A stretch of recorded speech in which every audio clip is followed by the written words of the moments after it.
Amigos, amigas, buenas tardes. Bienvenidas al inicio de ciclos de charlas de la Fundación Pro Salud Renal y Centro de Nutrición Cardiorrenal. Les damos la bienvenida a este ciclo de charlas dirigido a ustedes, pacientes, familiares, amigos, ¿cierto? Donde nos ponemos a vuestra disposición para conversar, aclarar dudas y conversar de lo que nos está pasando. Este año damos inicio a nuestro ciclo de conversaciones con dos excelentes profesionales, eh, los que nos conversarán acerca de calidad de vida y alimentación. Vamos a partir con un ponente nacional. Su nombre es Raúl, perdón, me olvidé del apellido. Raúl Carvajal, perdón. Él es psicólogo clínico, tiene más de 20 años de experiencia, se ha formado en psicología para la salud, psicología del dolor e hipnosis clínica, ha trabajado en la Clínica Santa María como psicólogo en el área de oncología y apoyando trasplantes, también trasplantes renales. Raúl iniciará nuestro ciclo de charlas de este año y le cedo la palabra. Gracias por estar con nosotros, Raúl.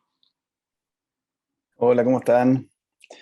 Muchas gracias por la invitación. Es un honor aquí poder estar compartiendo algunas cositas que pueden ser de utilidad. Voy a compartir pantalla para que podamos ver la presentación. Ahí me parece que se debería estar viendo. Bueno, la idea es que hablemos de calidad de vida y alimentación. Y para esto, a mí me parecía importante revisar qué entendemos por calidad de vida, porque me parece que es un concepto extremadamente amplio, podría caber todo ahí. Entonces, en la búsqueda me fui dando cuenta que además es un concepto que ha ido evolucionando. Y, y aparece algo interesante. Inicialmente, calidad de vida parte de la idea del bienestar y la satisfacción de las necesidades básicas. O sea, cuando empezábamos en los años 30, 50, a hablar de calidad de vida tenía que ver con eso, porque además tenemos que entender que en el fondo la vida se ha ido poniendo más compleja. Entonces, en esos momentos, tener las cosas básicas era calidad de vida. Hoy día sabemos que es mucho más complejo eso. Y eso evoluciona a la idea o al concepto que establece la Organización Mundial de la Salud de la percepción que un individuo tiene de su lugar en la existencia, en el contexto cultural. Y yo me quedo aquí con esta palabrita, la percepción, porque aquí entonces nos marca algo. La calidad de vida no tiene que ver con factores objetivos necesariamente. Sabemos que hay ciertos indicadores que vamos a revisar, pero tiene mucho que ver con la percepción que nosotros tenemos de la vida que estamos llevando, de las cosas que nos van pasando, de cómo vamos viviendo. Entonces esta palabrita es bien importante porque, y ahí yo lo grafico con esta imagen de esta cabecita, es lo que pasa ahí, es esa caja negra en la que nosotros percibimos el mundo y por lo tanto reaccionamos a ese mundo. Pero es interesante también porque uno podría decir, bueno, calidad de vida, y no aparece eso, y claro, pretenciosamente yo podría decir, bueno, ahí encontramos calidad de vida, ese es uno de los salones de Buckingham. Sin embargo, esta señora probablemente nos diría que eso no era calidad de vida. Probablemente es lo que se sabe de la historia. No quiero entrar como en la farándula real, pero lo que sabemos es que sufrió harto, por lo tanto, esos factores no nos aseguran que vamos a tener una mejor calidad de vida. Es más complejo. Y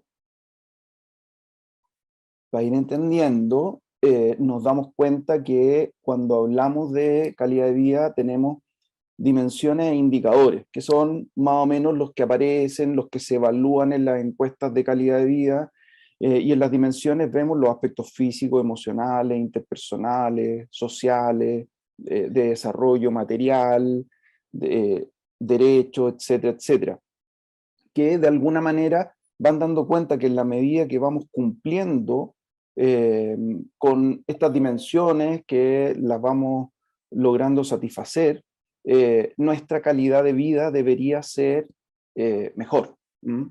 Esta es la idea como del desarrollo integral. Yo supone que tengo una mejor calidad de vida en la medida que la mayor cantidad de las dimensiones que tienen que ver con mi vida están satisfechas. Y dentro de eso, vamos a entrar en eso, está el tema de la salud, donde la alimentación cumple un rol bien importante. Pero hasta aquí es importante entender que básicamente cuando hablamos de calidad de vida estamos hablando de cosas que nosotros percibimos. Me acordaba respecto a la psicología positiva, que estuvo muy de moda hace un tiempo atrás. Ellos hicieron estudios, investigaciones y veían respecto, por ejemplo, a los factores económicos y se hicieron la pregunta de cuánto influía el dinero en la felicidad, esa pregunta que todos nos hacemos en algún momento. Y ellos lograron ver que el dinero tenía una relevancia hasta la satisfacción de las necesidades básicas y un poquito más. De ahí en adelante, el tener más dinero no necesariamente implicaba que las personas sean más felices. Entonces, ahí está esto de que están los indicadores, las dimensiones, que nos marcan un poco el camino por dónde ir y transitar en el trabajo, en el desarrollo de la calidad de vida, pero nuevamente, volviendo a la imagen anterior, eso tiene mucho que ver con cómo nosotros vamos percibiendo el mundo, cómo nosotros nos vamos relacionando con los espacios que habitamos. En esto yo quise hacer ahí acercarme un poco al tema, porque además es algo que me aparece hace tiempo, que es la relación, yo puse así, estómago-mente, guatita-mente, que plantea cosas bien interesantes. Cuando yo entendí esta relación básicamente por la función de la serotonina y cómo actúa, a mí lo que me pasó fue literalmente eso. Me explotó la cabeza eh, porque me di cuenta de que efectivamente lo que pasaba aquí en la guatita tiene mucha injerencia en cómo yo vivo y, ojo, cómo yo también percibo. Entonces entramos en una dinámica en la que la cosa es recursiva. Lo que nos pasa en la cabecita afecta en la guatita y lo que nos pasa en la guatita afecta en la cabecita. Entonces se da esta dinámica que es bien interesante respecto a lo que entendemos como calidad de vida.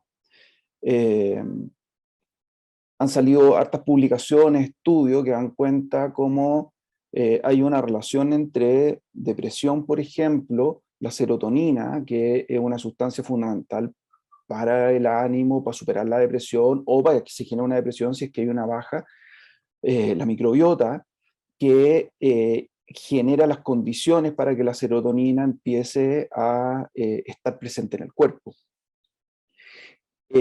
Como digo, esto a mí me significó primero me llamó harto la atención, después empecé a darme cuenta de esta relación y me pasó hace un par de años atrás con una paciente oncológica que tenía un cáncer de estómago que fue avanzando y en algún momento le hicieron una cirugía bastante agresiva donde le sacaron buena parte del estómago y ella, yo la venía siguiendo hace más de un año, después de la operación empieza a ser un trastorno del ánimo muy marcado.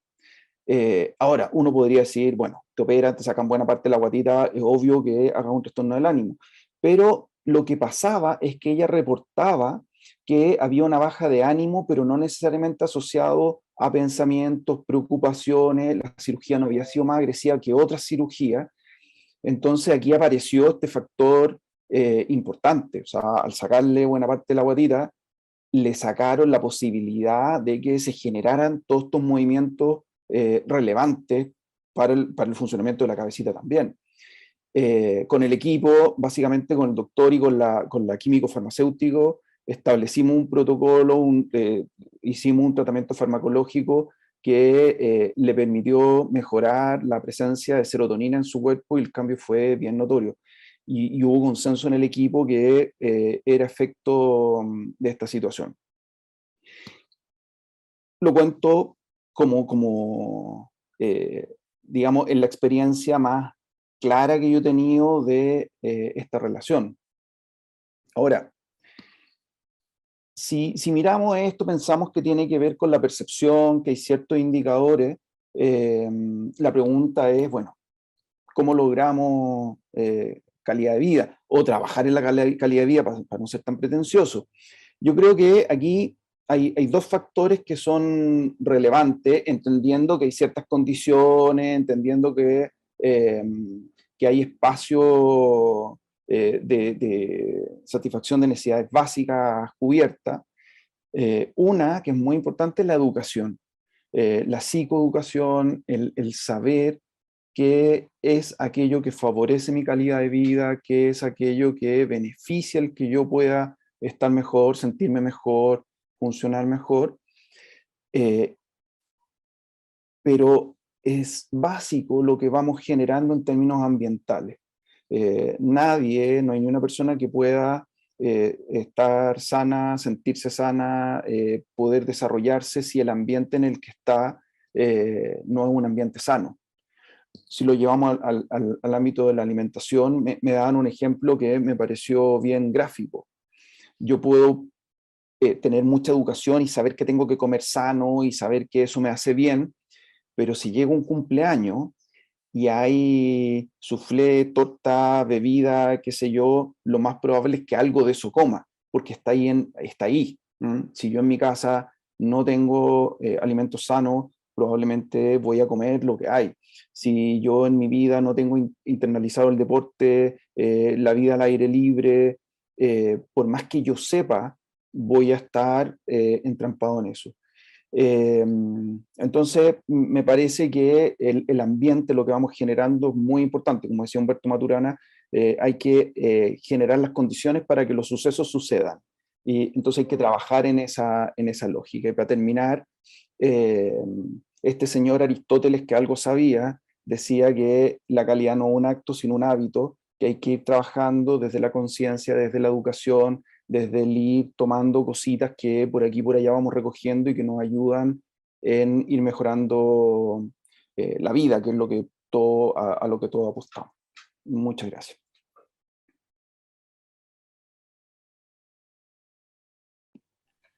Muchas gracias, Raúl. Muchas gracias, Raúl, por tu excelente presentación. Quería comentarles a nuestros amigos que están acompañándonos, ¿cierto? Que pueden ir dejando sus preguntas en el chat de manera tal que finalizada las presentaciones, ¿cierto? Podamos ir contestando y respondiendo sus inquietudes dirigidas ya sea al psicólogo Raúl Carvajal o bien Andrea Matus. Y aprovecho así de presentar a Andrea Matus. Andrea es nutricionista, una muy buena amiga, siempre nos está acompañando y ella está haciendo un doctorado en la Universidad de Sydney, Australia. Se ha dedicado a la investigación y está muy interesada en investigar justamente sucesos vinculados a calidad de vida de los pacientes y principalmente pacientes con enfermedad renal. Buenos días allá en Australia, Andrea. Bienvenida y gracias por estar con nosotros. Buenos días o buenas noches para ustedes, sí, para mí estamos en el futuro. Para mí hoy es viernes, 9:30 de la mañana, pero feliz de estar con ustedes y muchas gracias por haberme invitado. Entonces voy a compartir mi pantalla. Un minutito. Creo que ahí. Eso. Entonces. Voy. Ya, aquí. No, apreté otro botón. Acá. ¿La ven? ¿Todo bien? ¿Alguien que me indique si está bien? Perfecto, Andrea, gracias. Perfecto, ok. Entonces, espérenme, algo me pasó, ¿ah? Un minutito que se me descargó. Se me descargó, ¿sí? Espérenme un segundo. Voy de nuevo. Am,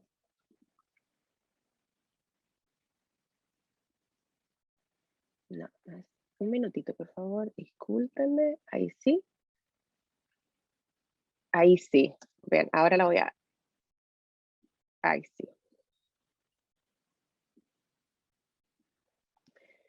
Ahora sí. Ahora la ven, ¿sí? Ya. Voy entonces. Bueno, quería saludarlos, contarles que soy Andrea y hoy vine a hablarles de calidad de vida y alimentación y bueno, contarles que soy nutricionista y mi historia parte trabajando en un consultorio en la Florida, interesada en contribuir con la atención de salud y los cuidados de las personas con enfermedad crónica, particularmente aquellos con problemas al riñón.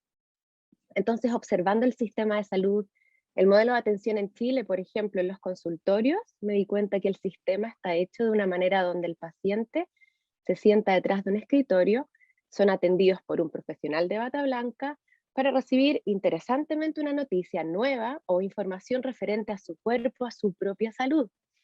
Y observando esta dinámica me preguntaba por qué en esa relación médico-paciente o nutricionista-paciente, enfermera-paciente, es que ponemos a la enfermedad en el centro en vez del paciente y a su familia.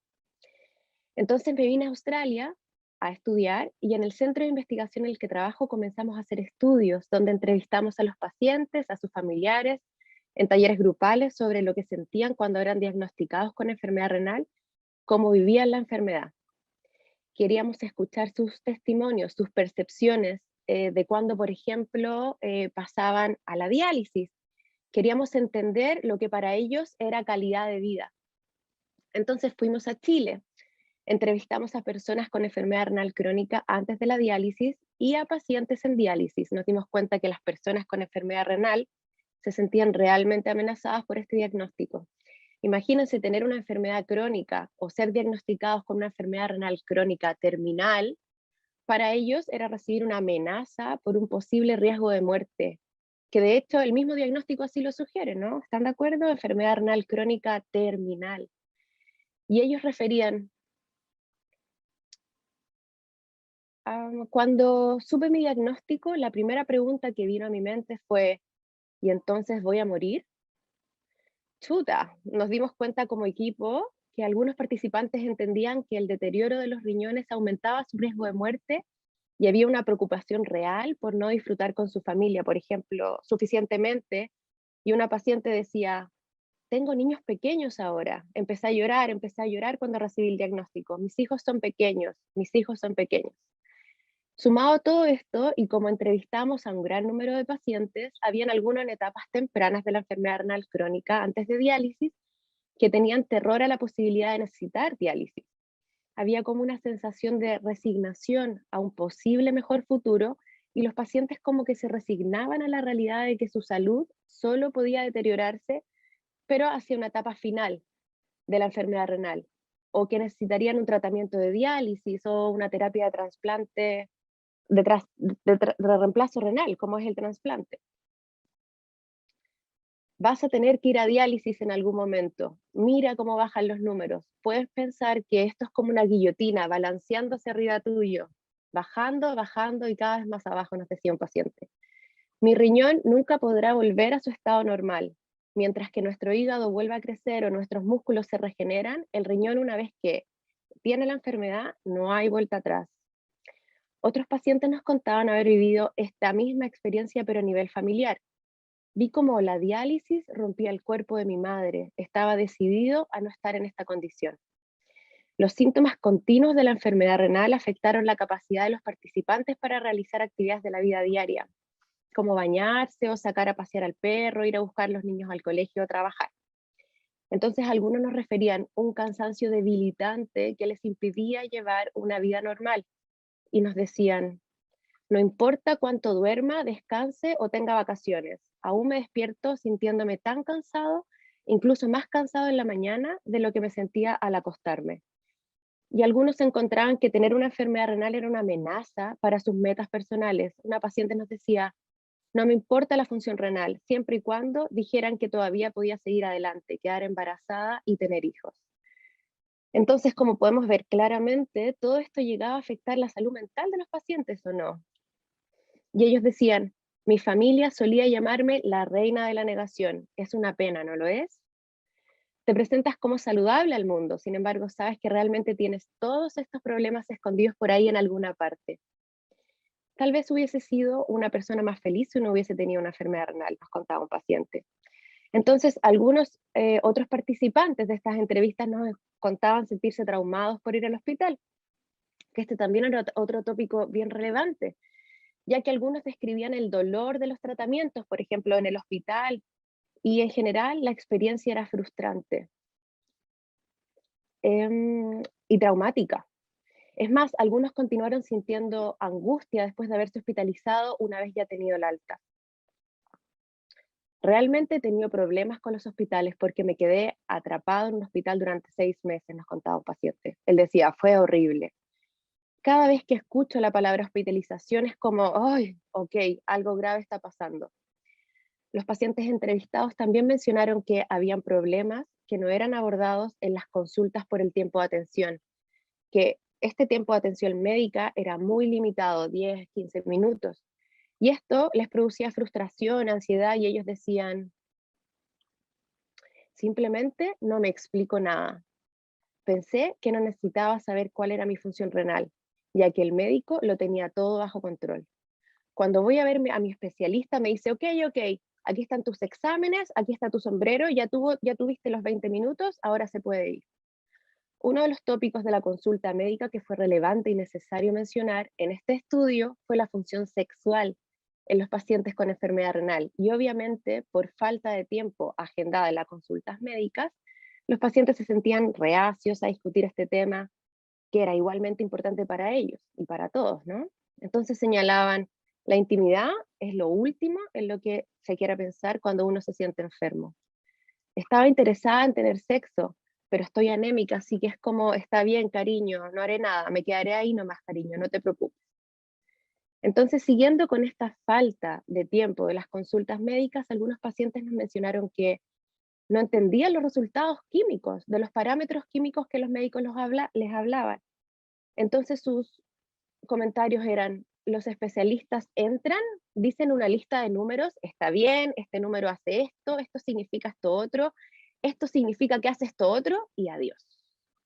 Nos comentaban los pacientes que entrevistamos haberse sentido inseguros, perdidos, sin haber entendido lo que los médicos decían, sin saber las implicancias de estos exámenes en su salud física, emocional, en sus síntomas y en sus pronósticos. Entonces, cuando tienes un montón de números, ahí estás como, oh, está bien, pero ¿a qué se refiere esto? ¿Qué etapa es esto que me dijo el médico? ¿Qué significa esta etapa? No es algo que cualquiera de nosotros entraría en una consulta y entendería, nos decía un paciente. No sé cuál es mi función renal, a menos que mi nefrólogo me lo diga. Ahora, para pintar este escenario un poco más optimista, a través del transcurso del estudio, y como me invitaron hoy a hablar de calidad de vida y alimentación con Raúl, no sé si están de acuerdo, pero el autocuidarse para prevenir la progresión de la enfermedad renal, por ejemplo, o para manejar el tratamiento de diálisis a través de ganar conocimientos de su propia enfermedad, permitió a los pacientes y a los entrevistados controlar su salud y tomar medidas para monitorear sus propios parámetros, resultados de exámenes y dieta. Un paciente nos decía, todos vamos a morir, pero ¿qué puedo hacer para evitarlo? ¿O cómo puedo tener una vida mejor? Implica comprender el riesgo de cómo la salud de sus riñones interactúa con otros aspectos de la salud, como nos contaba Raúl. Entonces, tener más conciencia de la enfermedad en mi cuerpo, ampliando el conocimiento de mi vivencia, entendiendo a la vez a la enfermedad y la percepción que yo tengo de mi propia vida, sería una buena herramienta para el autocontrol de mi propio estado de salud y el empoderamiento para modificar mi viejo estilo de vida al cambio de mi nuevo estilo de vida.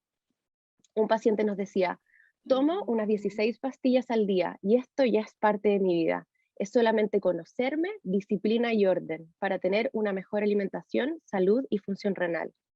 Y también preguntarse y preguntarle a su tratante, ¿puedo seguir trabajando? ¿Puedo seguir haciendo deporte? ¿Puedo continuar con mi vida como era mi vida normal? Para finalizar, uno de los tips más importantes de lo que algunos de los pacientes nos comentaban era una sensación de vivir la vida al máximo.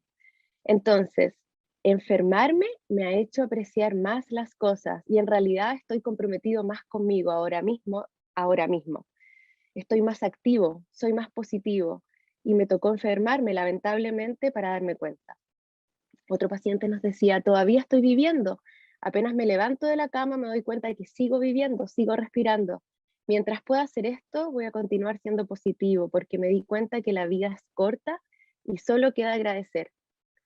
Se trata simplemente de disfrutar la vida, que es lo que necesitas para sentirte completo. Ahora me queda enfocarme en tener una vida cada vez mejor. Creo que esa era la última diapositiva, pero les traje un ejercicio, entonces no sé si sería bueno quizás ir a las preguntas o hablar un poquito del ejercicio, es cortito. Quizás voy al tiro al ejercicio, tú me dices, Ale. Sí, sigamos con el ejercicio, está muy interesante la Vamos, presentación. ya.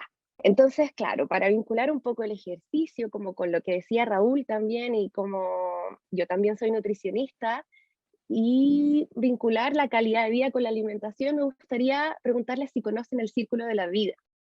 Estoy muy de acuerdo con estos, los llamados alimentos primarios, que determinan la relación con la comida cuando estos alimentos primarios están en desbalance.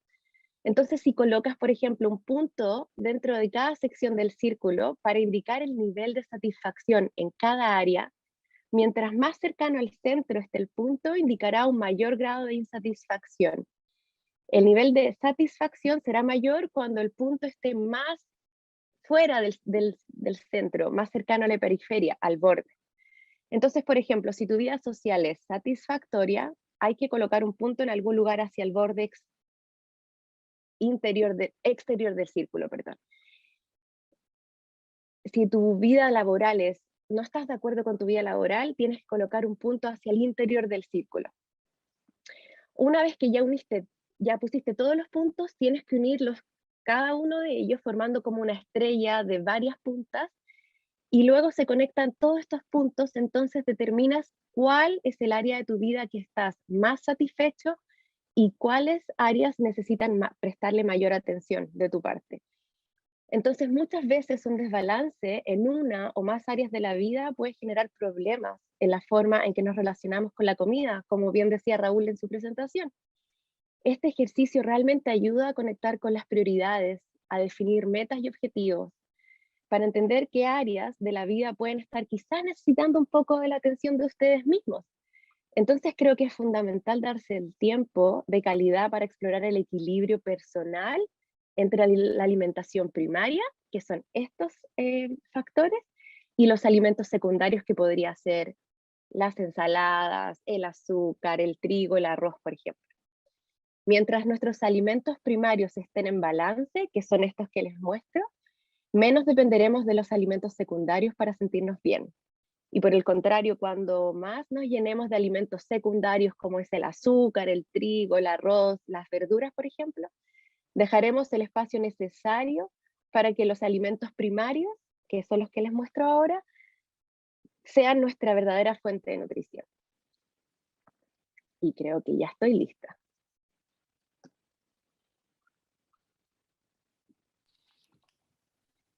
Muchas gracias.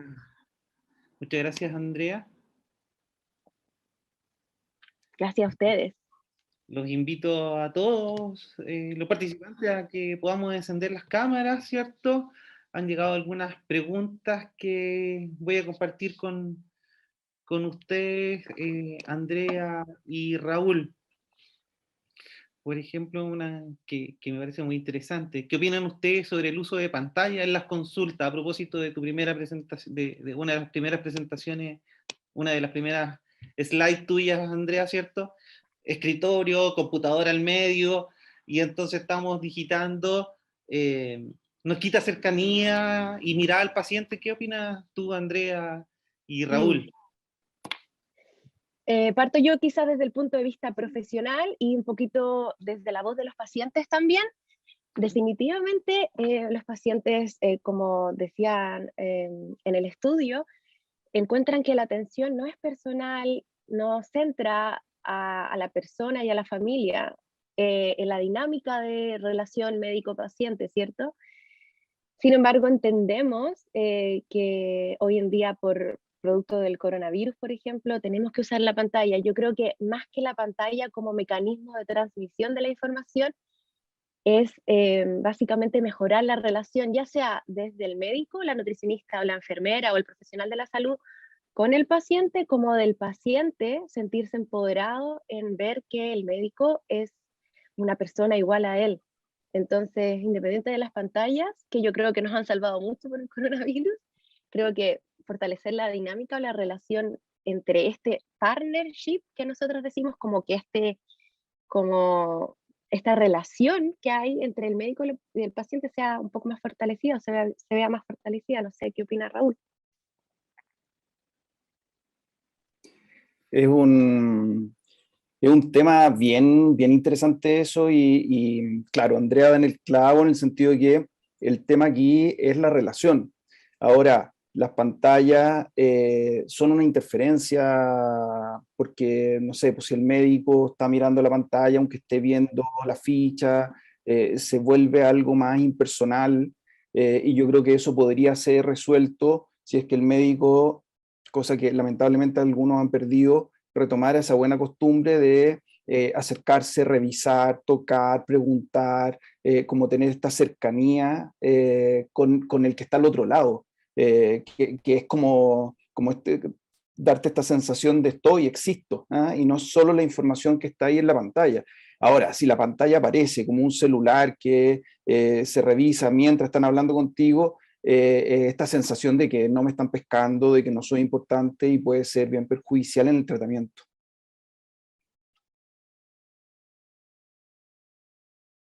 Muchas gracias, Andrea, Raúl. Amigos, amigas, les invito a prender la pantalla, a abrir sus micrófonos. Si alguien quiere hacer alguna pregunta abierta, levante la mano. Podemos cederle la palabra mientras tanto. Yo quería hacer una pregunta, finalmente. Cuando hablamos de calidad de vida y a propósito de las presentaciones de ustedes, ¿cierto? Hay varios ámbitos que están aquí en juego, no es solo la enfermedad, sino que el ambiente familiar, de amigos, la convivencia, el salir de vacaciones, ¿cierto? Son muchos ámbitos los que están vinculados.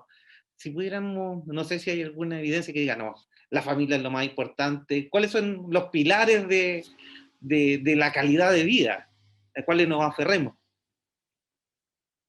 El dinero ya sabemos que no fue. Sí, yo respecto a eso, eh, hay un ejercicio que a mí me parece que es bien útil y simple, digamos, que es evaluar los factores protectores y los factores de riesgo. El factor de riesgo es la enfermedad, el factor de riesgo es la dificultad que trae asociada a la enfermedad, y los factores protectores pueden tener que ver con una familia que sostiene, con un equipo de salud que está comprometido, con un espacio donde yo puedo desahogarme, con lo que puedo hacer en términos de, no sé, ejercicio. Entonces, cuando yo empiezo a evaluar, probablemente si mis factores protectores son mayores que mis factores de riesgo, voy a poder sobrellevar de buena manera la enfermedad. Pero si no, lo más probable es que eso se empiece a evidenciar a través de ciertos síntomas que se van a dar en lo emocional. Aumento de la ansiedad, aumento de la angustia, trastornos del sueño, etcétera, etcétera. Entonces es importante como ir chequeando cuáles son estos factores protectores. Y efectivamente yo creo que ahí encontramos como el espacio social, el espacio familiar, el tema como calentito de lo afectivo, yo creo que siempre es muy importante a la hora de enfrentar una A dificultad de ver, salud. ¿ahora? Ya, sí, lo que pasa es que estaba en una charla, de hecho, se escucha de fondo la... Yo quiero Eh, agregar a lo que decía Raúl, algo también. Sí, por supuesto. Sí, vamos. Que claro, para agregar lo que Raúl también decía, hicimos un estudio el año pasado acá en la Universidad de Sydney que decía que, bueno, estos estudios son estudios cualitativos, es decir, reunimos a los pacientes y les hacemos preguntas como si fueran entrevistas o talleres grupales. Entonces, fue súper interesante abrirse como al mundo hispanohablante porque estos estudios partían mencionando las características o las cualidades de los pacientes que hablan inglés, más que de los que hablamos español, que tenemos muchas diferencias. Entonces, había una comparación en torno a la pregunta que decía, ¿cuál es la diferencia entre los pacientes renales, por ejemplo? La calidad de vida de los pacientes renales, a diferencia de los que hablaban inglés, y en Latinoamérica la familia, por ejemplo, era un factor importantísimo a considerar, la importancia de la familia. Lo importante que es la familia para nosotros, que por eso ya no es el paciente en vez de la enfermedad en el centro, sino es la paciente o el paciente y su familia. También hablaban del factor socioeconómico, como hablabas tú, Alejandro, del dinero, y que qué importante también es saber cómo yo estoy refugiado en la familia, pero si tengo un entorno que socioeconómicamente no me favorece, también cómo voy a afectar mi calidad de vida. Y otro punto importante era la espiritualidad.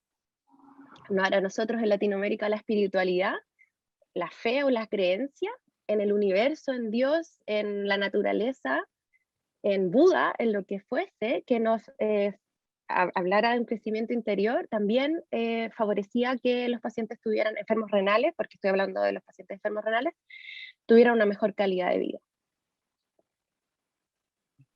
Mira, Andrea, complementando, disculpa, mi nombre es Ángel Maldonado. Bueno, yo fui, de la noche a la mañana fui diagnosticado y me dejaron de funcionar los riñones. Yo teniendo, creamos, actividad, era normal, un año anterior tenía una rotura de ligamento y me hice exámenes y nada diagnosticada, pero de un día a otro me dejaron y llegué con riesgo vital y eran los riñones que me habían dejado funcionar. Wow. Pero yo igual, o sea, bien como tú dices, uno se aferra mucho a lo que vio la familia, el ambiente también como uno en el cual se desenvuelve. Y yo siempre he tenido ese pensamiento, porque a mí desde joven todo siempre me ha gustado participar, ver, trabajar con jóvenes de riesgo. Y yo creo que eso es una de las cosas fuertes de uno, porque muchos se reían cuando yo llegaba a la diálisis, porque era el último que estaba, porque empezaba a preguntarle a cada uno cómo estaban, porque en realidad a veces es complicado ver gente joven, niños a veces, y decir, pucha, me llegó esto y lo peor que pudo haberme llegado, yo no puedo hacer nada, o a veces la gente adulta. Y yo le decía, pucha, o sea, demos gracias a Dios también, o sea, que aunque sea tenemos una maquinita, una parte la ponemos nosotros, otra es también como nos acompañan aquí la enfermera, todo lo que está, porque en realidad ese es como otra familia que forma parte, porque nosotros, o sea, en realidad somos comunidades que hacemos tanto como en el trabajo y en toda la gente que conocemos día a día. Y siempre yo le decía, o sea, uno tiene que proponerse y hacerse y darse a entender que a veces te hacen pasar por donde poco pasan porque sabes que va a ser capaz donde pocos llegan. Pues. Dios te manda las cosas y no es porque, esto, a veces, bien como decías tú en un extracto, no es es porque algo quiere de mí o algún cambio que tengo que tener yo. Tal vez he estado en una vida muy acelerada, que corriendo para allá, o a veces dentro del mismo trabajo a uno lo absorbe mucho. Y a veces uno tiene que decir, pucha, tengo que poner mis pies en tierra, tengo que ver en lo que estoy. Y en realidad ese sí es mucho fuerte. Y yo igual, pues gracias a Dios por la familia, por todo, porque en realidad me sentía muy acompañado y también con los colegas de trabajo, todo, porque y también no sentirse también que uno hasta ahí llega y no es capaz, porque el médico en eso harto me decía, pucha, tú no parecía que tuvieras nada, porque llegaba a trabajar en la diálisis con una mano, porque en realidad a veces moverse, pucha, que se le inflame a uno la vena era complicado, y, y en eso también me propuse tratar de hacer cosas, costaba, porque en realidad cuesta, nos cuesta mucho cuando estamos en diálisis, porque nos cuesta avanzar. Yo me planificaba como para el día, como que no era como al estar, porque yo ahora estoy trasplantado. Hace un año me trasplanté y gracias a Dios, o sea, todo he tratado de cómo ir ordenándome, cómo ir haciendo, pero yo creo que no tenemos que limitarnos. Las personas tal vez que están ahora en diálisis no tenemos que limitarnos, podemos hacer las cosas, tenemos que ver y dar gracias a Dios también el día a día que nos está dando, el disfrutar, porque a veces uno puede mañana no amanecer y no por problema dentro renal. Podemos ir al trabajo y podemos no llegar a la casa. Entonces yo creo que tenemos que saber disfrutar este día como que fuera el último día siempre, estando enfermo o no enfermo. Y yo creo que eso es una de las cosas y como fuerte que nos puede dar, estar agradecido tanto de Dios, de las personas, de nuestra familia, de nuestras parejas, de todo. En realidad, porque si nosotros estamos con ese sentido o pasa cuando estamos enojados con alguien, como que no avanzamos y pensamos siempre en eso. Tenemos que sacarnos y salir un poco más de eso. Muchas Gracias. gracias por compartir. Gracias, Ángel, qué bonito. Sacaste aplausos, corazones. No sé si alguien más quiere comentar algo más, compartir experiencias, hacer consultas a estos especialistas. Hay una pregunta en el chat. Ale, ¿la viste? La última, de Laura Bustamante. Sí. A ver si que nos pueden compartir algún consejo práctico para tener una mejor calidad de vida. ¿Vamos con Raúl o yo, Raúl, Raúl? ¿podremos ayudar al respecto? Como decíamos, la calidad de vida tiene mucho que ver con cómo percibimos el mundo, tiene que ver con cómo nosotros vamos viendo la realidad. Entonces yo creo que en lo práctico me parece que el darme cuenta qué cosas me hacen bien, el darme cuenta qué cosas me hacen mal, el trabajar esto de pedir, que si yo necesito algo, pedirlo, porque la situación de enfermedad, la situación de enfermedad crónica, nosotros tenemos que pensar que, por supuesto que es compleja para quien la vive, pero también es extremadamente compleja para el entorno. Y muchas veces la familia, la esposa, el esposo, los hijos, no saben bien cómo acercarse. Y ahí hay un tema que tiene que ver con el ciclo vital. No es lo mismo enfermarse y tener una enfermedad crónica a los 15, a los 20, a los 40, a los 60, a los 70. Entonces muchas veces pasa y me encontraba con gente que estaba en los 70 y que los hijos y la familia se movilizaban y se los querían llevar a vivir con ellos y querían suplir todo.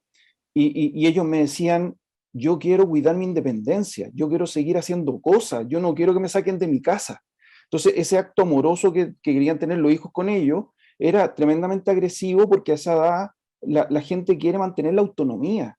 Entonces yo creo que es importante mirar qué es lo que yo voy necesitando, qué es lo que a mí me va pasando y saber pedir ayuda, porque a veces nos pasa, no a veces, habitualmente nos pasa a los seres humanos que si no estamos viviendo, es como el tema del dolor. El dolor, yo puedo sentir un dolor horroroso y puedo tener cara, pero el otro que no está sintiendo el dolor no tiene ni una posibilidad de entender ese dolor. Entonces yo creo que es súper importante como detectar y pedir y conversar y hablar. Siempre es bueno. ¿No? Y como práctico, como me preguntaron ahí, ejercicio práctico, hagan la rueda, el círculo de la vida que hablamos al final de la presentación.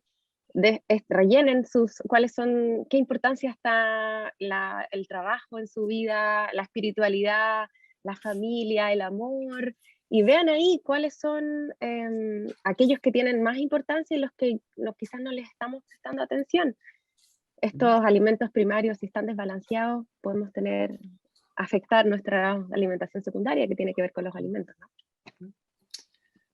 Oye, Andrea, Yo sé que tú te dedicas a este tema de la investigación, ¿cierto? Y desde la mirada de los pacientes allá en Australia. Podemos invitar también a nuestra audiencia hoy a participar, si ellos quisieran a contar su experiencia, ser parte de tus proyectos, que son en beneficio de ellos mismos, ¿no? De Por otros pacientes. favor. Pucha, ¿ven mi pantalla? Hoy tengo un problema muy raro que no sé qué me pasa, porque quizá el problema soy yo, no es la pantalla, pero ¿ven el folleto?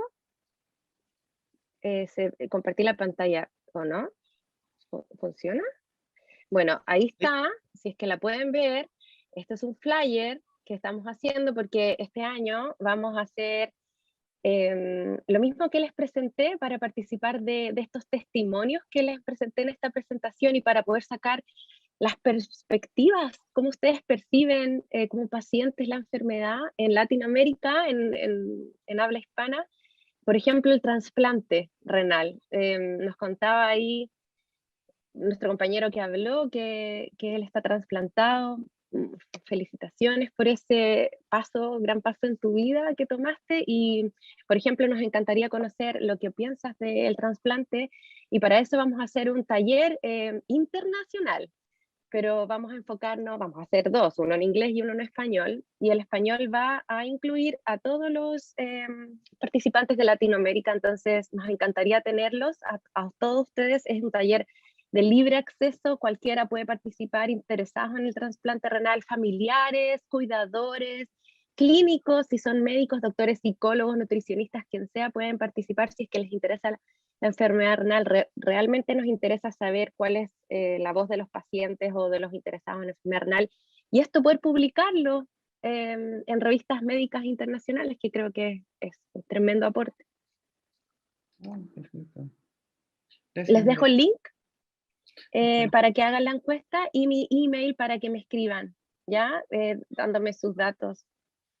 Entonces así nos podemos estar en contacto. Se los voy a dejar por el chat. Ah, qué bueno, sí, podemos compartirlo. Aquellos que quieran contactarse y seguir compartiendo experiencias, es una bonita oportunidad. Nos van quedando pocos minutos para las 20 horas. Hay una pregunta en el chat.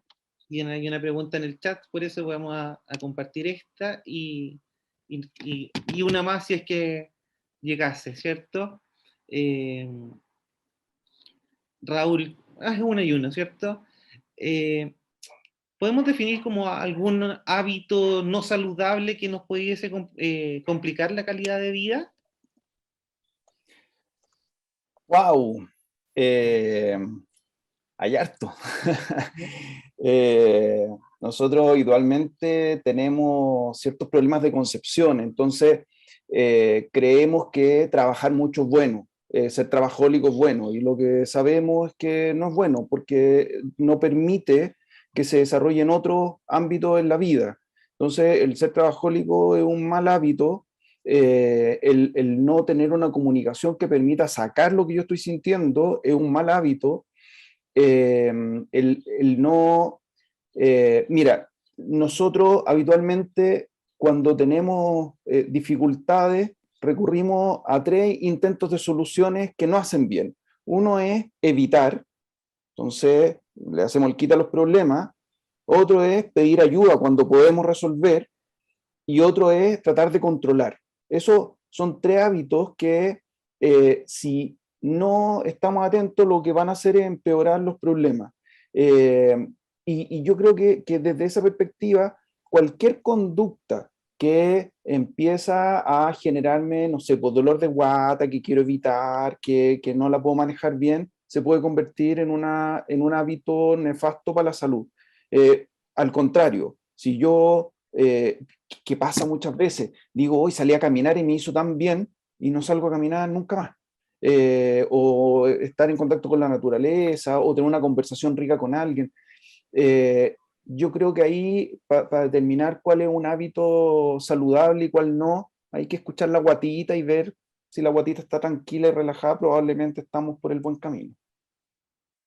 Y lo otro, pero yo soy como de como que me agarro de lo que dice Raúl. Bueno, pero también aporto que podemos hacer, y nuevamente vuelvo al ejercicio de la rueda, del círculo de la vida, es que, por ejemplo, el otro día una persona con enfermedad renal me decía, me dan unos antojos de comer azúcar en el trabajo. Y yo, ¿y a qué hora te dan esos antojos? No sé, a mediodía, cuando estoy en el pic de trabajo, en el funcionamiento máximo de trabajo.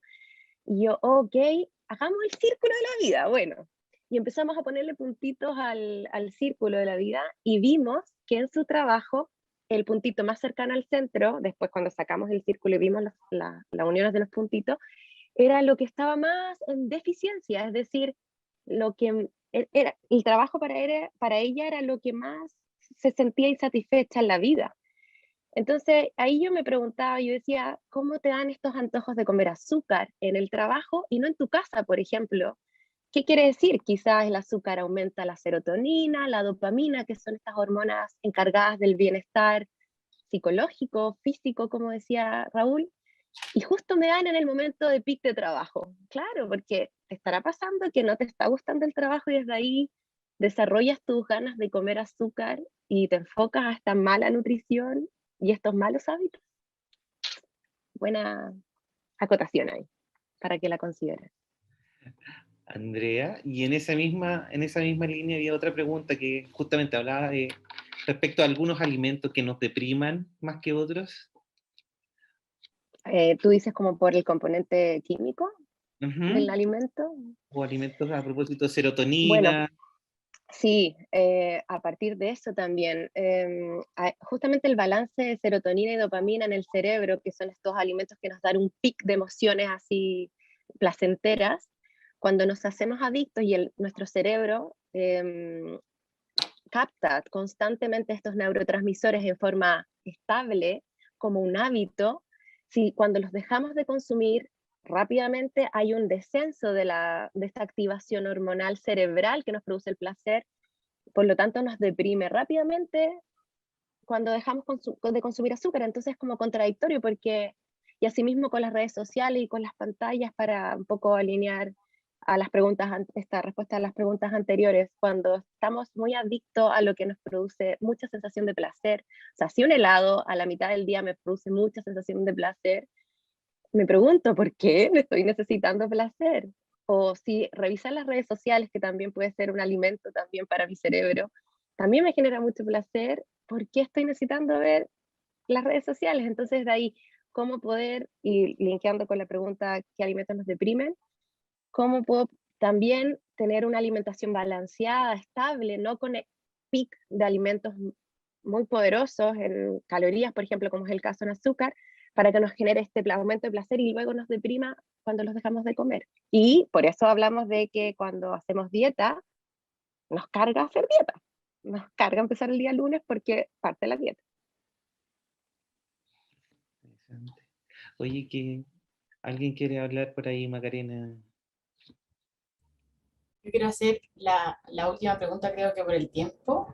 Primero agradecerle a la Andrea y a Raúl, que estuvieron, o sea, muy interesantes sus charlas, ojalá hubiesen sido quizás más largas, pero el tiempo obviamente no da. También quiero agradecer a los pacientes, porque veo muchos conectados que son pacientes míos, hay colegas también, así que muchas gracias por participar. Y quiero hacer la última como acotación. Me pasa a veces que los pacientes que veo habitualmente en la consulta, que son pacientes con enfermedad renal crónica bien avanzada, al hacer este cambio de hábito de alimentación, hay algunos que dicen que les causó mucho dolor, mucha pena, que están como bien deprimidos. Y hay otros, por el contrario, que me dicen, desde que partí con el cambio de alimentación, me he sentido con más energía, más ánimo, etc. Entonces, a veces, yo puedo equivocarme, pero asocio a ese paciente que quizás se siente más deprimido, que está como enojado con la forma nueva de comer, etc., más que a la comida como tal o al cambio de hábito, más como al asumir la enfermedad, que creo que cuesta tanto y a veces no se logra. Entonces uno siempre está como con el rechazo pucha, ¿por qué me tocó a mí? O justo en este momento de mi vida, que estaba todo desarrollándome bien, etc. Entonces no sé qué opinan ustedes o qué consejo me pueden dar, como para cuando uno ve a estos pacientes como que uno no logra como envolverlos y motivarlos de la manera que se requiere para que puedan seguir este cambio de alimentación que es tan importante y sabemos que les hace bien. Eso, muchas gracias. Claro. Lo que pasa es que ahí aparece el tema del duelo. Cuando aparece una enfermedad, yo vivo un duelo. Y el duelo nunca es agradable porque está relacionado con el dolor.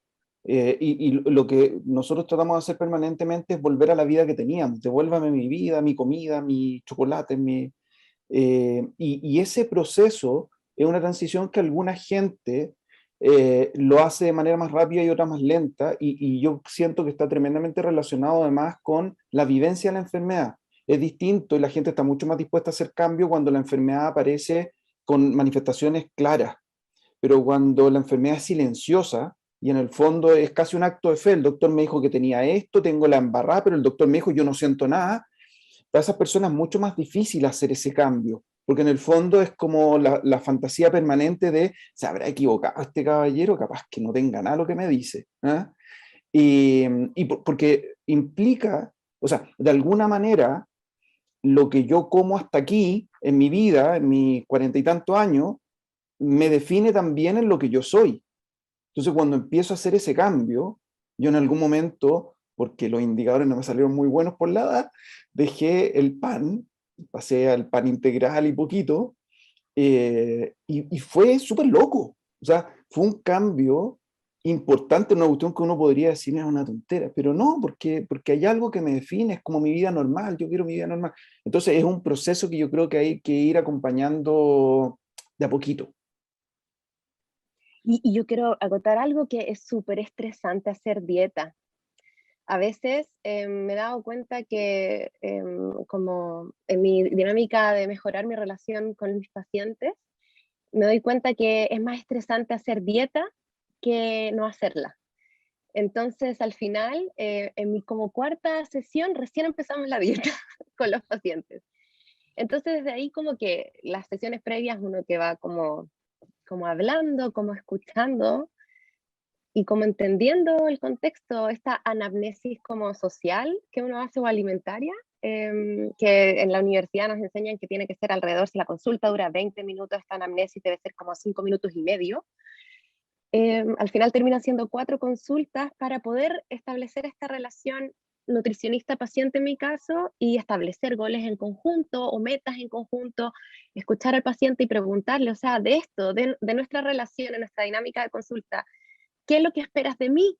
Y que yo también espero de ti, como para no hablar de la enfermedad, sino que hablar de tu mejoramiento como paciente. Y si es que, como dice Raúl, también estás de luto, totalmente válido. Entonces, si hacer dieta te genera más estrés, a veces asumir pequeños cambios como el cambio del pan en los primeros 4 controles puede ser mucho más eficaz que enfrentarlos a un papel lleno de cambios. A mí cambiar personalmente, sacar el té de mi vida, ha sido pero terrible.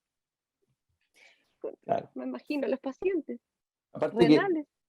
ahí hay un tema en terapia, cuando llega una persona con una dificultad, uno establece qué es lo que vamos a trabajar, qué sé yo, pero cuando llega una persona que no está muy convencida o que la mandaron y que no siente esta sensación como de problema, es mucho más difícil establecer en conjunto qué es lo que vamos a hacer. Y ahí es donde yo creo que a ustedes les toca súper difícil, porque en el fondo yo creo que nadie va porque así como hoy amanecí con tantas ganas de dejar de comer las cosas que me gustan. Entonces yo creo que es un trabajo complejo. Les toca Muchas difícil. gracias, sí, me hizo sentido todo. Uno quizás en esos pacientes se va a demorar más y tiene que tomar más paciencia y también transferirle quizás mi necesidad de que va a haber más controles, quizás, que nos va a costar un poquito más, o sea, transmitirles. Pero es verdad que la enfermedad renal no tiene síntomas. ¿Cuántos pacientes hay aquí? Muchísimos. No sé si alguno se atreverá a hablar, pero aparte de Ángel. Oye, pero Había una manito levantada. Que Había no, una que manito no se levantada. siente síntomas cuando uno tiene enfermedad renal, entonces es más complejo, como dice Raúl. Gracias. Cedemos la palabra si alguien quiere hablar. No veo la manito levantada que señala Andrea. Parece que pasó. Oye, pero a mí me queda súper claro y recojo como a modo de resumen la importancia de la comunicación, el expresar sentimientos, establecer vínculos cercanos como una de las principales estrategias de calidad de vida, ¿cierto? De cómo es válido, ¿cierto? Todos los sentimientos y los feelings. No es necesario decir que estoy bien, que no me siento realmente bien, buscar el apoyo, sentirse acompañado. Creo que me quedo como con ese concepto, en resumen, buscar los apoyos y para eso deberíamos estar los equipos de salud a disposición de los usuarios. No sé si quieren una palabra al cierre, Raúl, Andrea. ¿No? Les Sí, agradecemos. claro, agradecer mucho. Muchas gracias a ti por darnos las instancias de presentar y a los pacientes por estar participando. Somos todos uno y todos somos iguales, entonces qué bueno que estemos todos acá en esto. Lo bonito que nos ha dado la pantalla también es que nos vemos acá todos juntos, todos mezclados. Me encanta porque esa es la relación así grupal que deberíamos eh, conformar, ¿no? Sí, yo quiero también aprovechar de agradecer. Me parece que las instancias de conversación siempre son muy buenas, de educación, de saber un poquito más, de recoger experiencias que permiten enfrentar una situación que nadie busca, que nadie sabe. Cuando a uno lo diagnostican de algo, no tiene idea, entra a un mundo desconocido y lo que empieza a pasar en nuestra cabecita es que se activan mecanismos y nos sentimos culpables y no sabemos por qué y tenemos rabia y tenemos pena y no sabemos cómo expresar eso y en la medida que no lo expresamos empeoramos la situación. Entonces, el entender eh, que es jodido tener una enfermedad, que nadie quiere tener una enfermedad y que es súper sensato tener rabia, tener pena, querer mandar toda la punta del cerro, esas cosas pasan. Y nos pasan a todos cuando nos vemos enfrentados a una situación así. Entonces, como tener esta instancia donde poder compartir, me parece que siempre es muy sano y es muy recomendable. Así que le agradezco un montón y además por considerarme. Bien.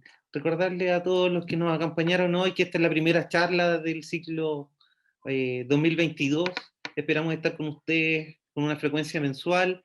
Estaremos publicando en las redes sociales. Esta presentación fue grabada, va a estar disponible para ustedes, ¿cierto? Quieran verla las veces que quieran en la Fundación de ProSalud Renal, también en la página del Centro de Nutrición Cardiorrenal. Y esperamos verlos próximamente en nuestra próxima reunión. Un gusto haber estado con ustedes y que tengan una bonita noche.